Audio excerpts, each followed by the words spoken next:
La douleur d'un individu qui a perdu un parent ou un enfant ne peut être décrite que comme incommensurable.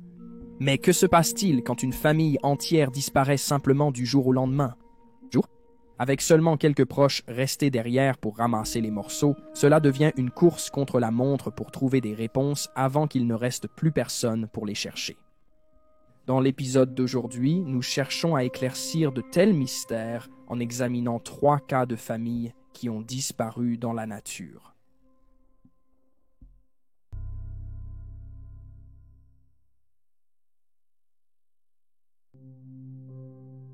La famille Bernens Garcia. La famille Bernens Garcia a été vue pour la dernière fois à Los Angeles, Californie, le 15 mars 1982. La famille était composée de Carmen Maria Bernens Garcia, âgée de 41 ans, de son mari Diego Garcia, âgé de 28 ans, et de la fille de Carmen, Barbara Aurora Bernens, âgée de 8 ans. Le trio vivait ensemble sur la rue Division, dans le quartier de Glassell Park, et la propriété était une résidence divisée, avec la mère de Carmen vivant à l'étage. Le matin du 15 mars, la mère de Carmen est descendue pour trouver sa fille en pleurs.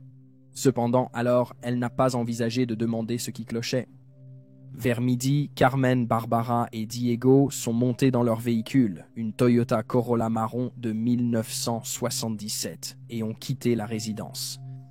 La mère de Carmen ne les a plus jamais vus et on ne sait pas où ils se dirigeaient ni s'ils ont partagé cette information.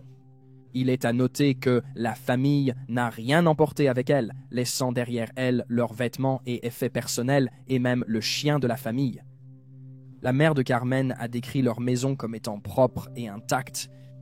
Le 25 avril, plus d'un mois après la disparition de la famille, leur Toyota a été découverte à 500 pieds en bas d'une gorge, dans les montagnes de San Gabriel, hors de la route 2, près de Big Pines, en Californie. Elle était vide et semblait être coincée dans un banc de neige, enfoui sous 5 pieds de neige, avec le toit écrasé vers l'intérieur. Pourtant, il n'y avait aucun signe de jeu déloyal ou même de blessure, et il n'y avait pas de sang à l'intérieur du véhicule ou quoi que ce soit qui indiquerait que la famille avait été blessée. La route sur laquelle la Toyota avait été récupérée avait été fermée depuis le 16 mars, soit un jour seulement après que la famille ait quitté leur maison à Los Angeles. Les enquêteurs ont théorisé que la voiture avait soit été poussée en bas de la montagne par quelqu'un essayant de la cacher, soit avait été accidentellement renversée sur le côté de la route par une chasse-neige dont le conducteur ne l'avait pas remarqué. Malheureusement, il y a eu très peu de développement dans l'affaire.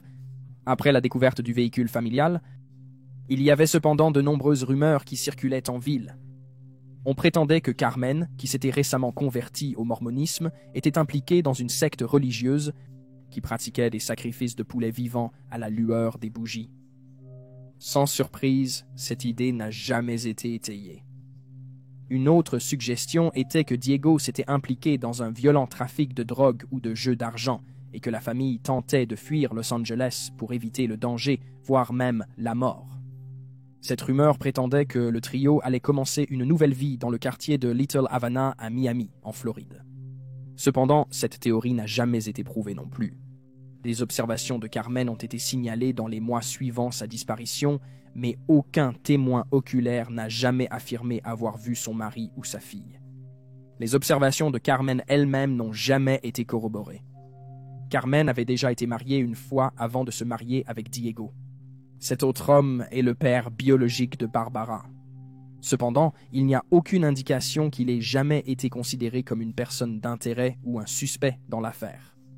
La famille Bernens Garcia a été vue pour la dernière fois à Los Angeles, en Californie, le 15 mars 1982, lorsqu'ils ont quitté leur domicile dans leur Toyota Corolla marron de 1977. La voiture a été retrouvée abandonnée plus d'un mois plus tard dans les montagnes de San Gabriel, près de la route 2, près de Big Pines, en Californie. Carmen Bernens Garcia avait 41 ans quand elle a disparu. Elle est décrite comme une femme blanche aux cheveux noirs et aux yeux foncés.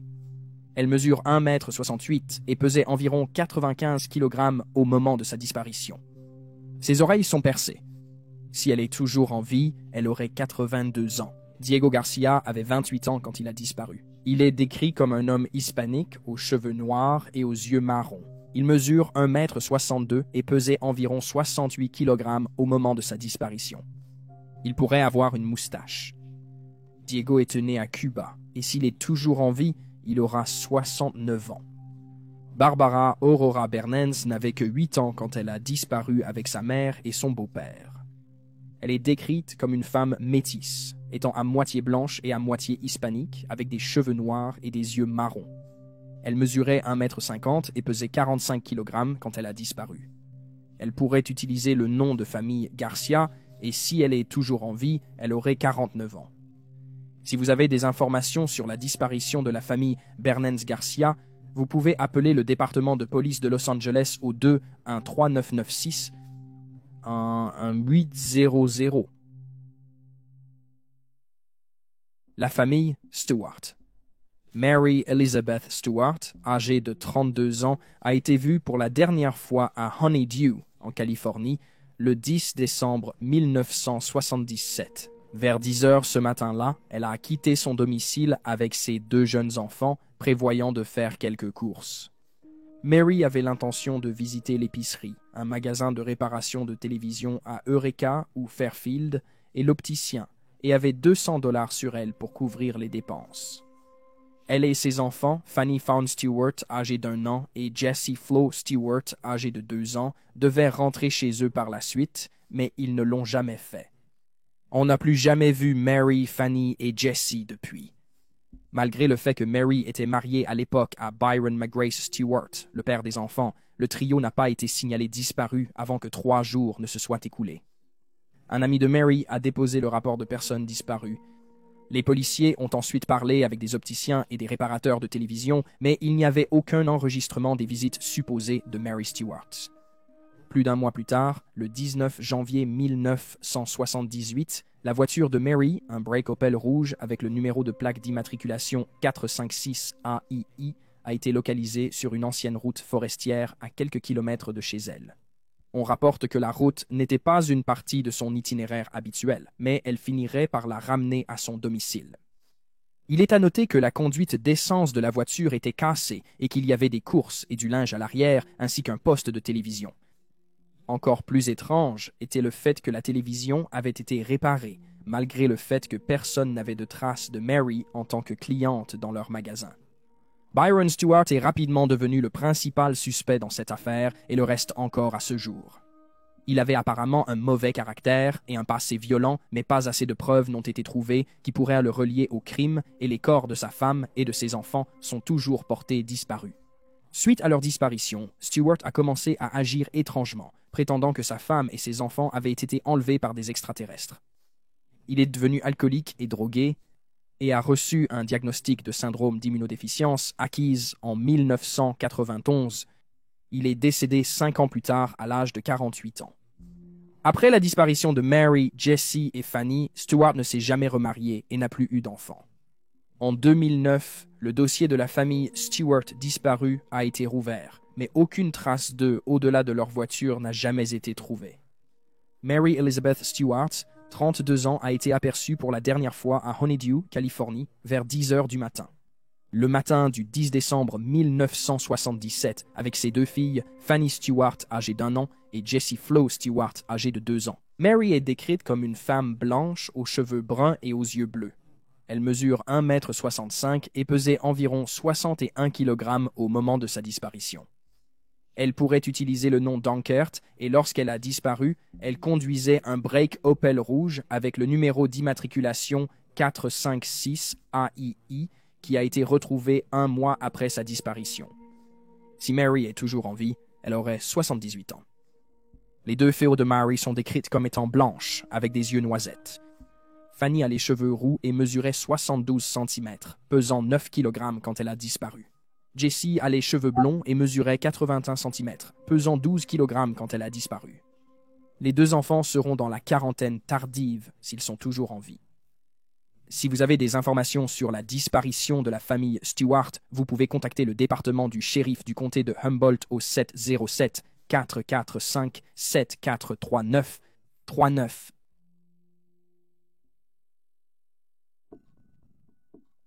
La famille Guthrie, Leslie Ann Guthrie, âgée de 29 ans, a disparu de Katona, New York, le 5 février 1977, avec ses 2 enfants, Timothy âgé de 3 ans et Julie âgée de 6 ans.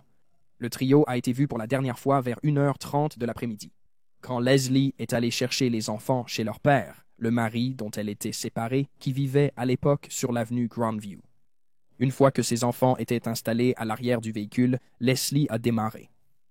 Elle et ses enfants n'ont jamais été revus et leur véhicule n'a jamais été retrouvé. Timothy Sr., le mari séparé de Leslie, a rapidement été écarté comme suspect dans l'affaire. Bien que le couple soit séparé, Leslie, vivant avec sa mère à White Plains, New York, ils entretenaient une relation amicale et étaient décrits comme restant amis.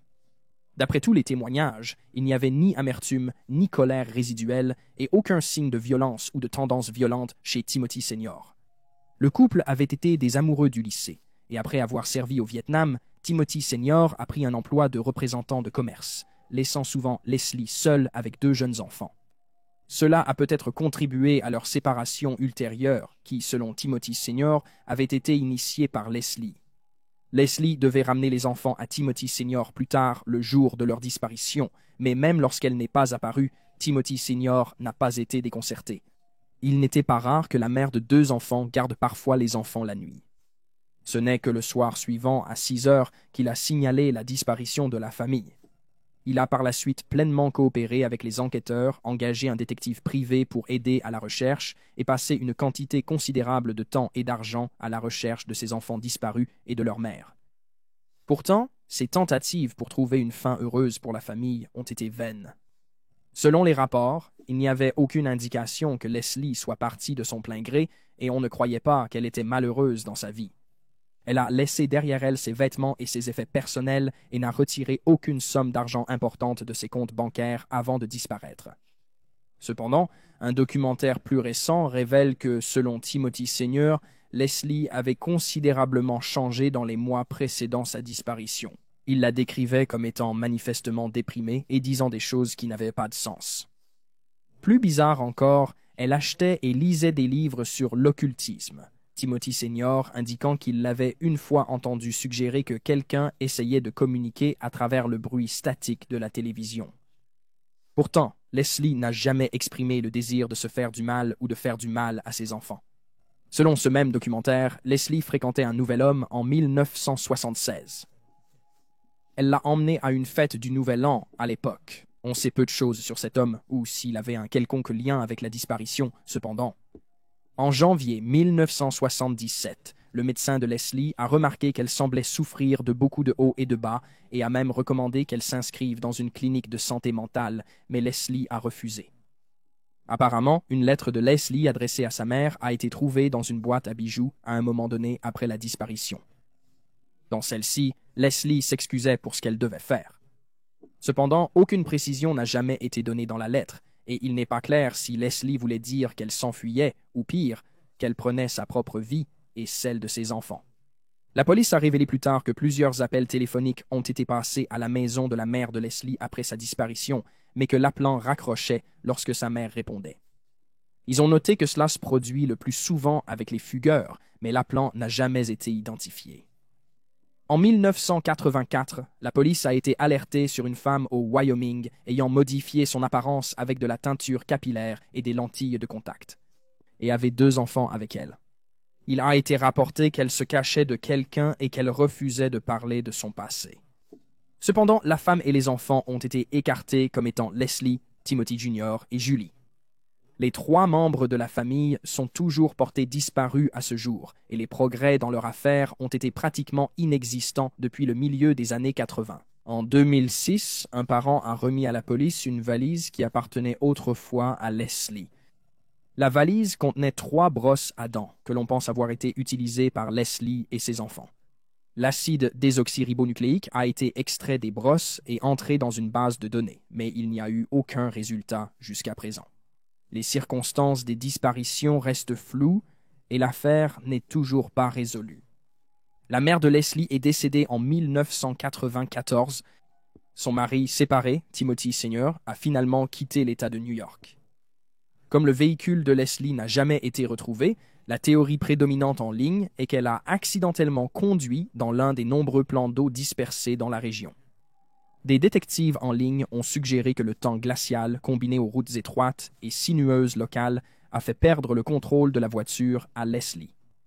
Si c'est vrai, nous ne découvrirons peut-être jamais ce qui est arrivé au Guthrie, la voiture pouvant être profondément submergée et dure à localiser. Leslie Ann Guthrie, âgée de 29 ans, et ses deux enfants, Timothy Jr., 3 ans, et Julie, 6 ans, ont été vus pour la dernière fois à Katona, New York, l'après-midi du 5 février 1977. Ils quittaient la maison de Timothy Sr. située sur l'avenue Grandview. Le véhicule de Leslie était une Ford Maverick de la série 300 de 1974 blanche avec un toit vert et une plaque d'immatriculation de New York numéro 636WNA. La voiture n'a pas été retrouvée. Leslie est décrite comme une femme blanche aux cheveux bruns et aux yeux bruns. Elle mesure entre 1,62 m et 1,70 m et pesait 54 kg au moment de sa disparition. Quand elle a été vue pour la dernière fois, elle portait une vieille veste de ski, un jean et des bottes de taille trop petites qu'elle avait empruntées. Son nom de jeune fille est Locke. Si Leslie est toujours en vie, elle aura 75 ans. Julie Ann Guthrie est décrite comme une femme blanche aux cheveux bruns et aux yeux bleus. Quand elle a disparu, elle mesurait 1,20 m et pesait 25 kg. Elle a des taches de naissance couleur fraise sur le menton et le dos.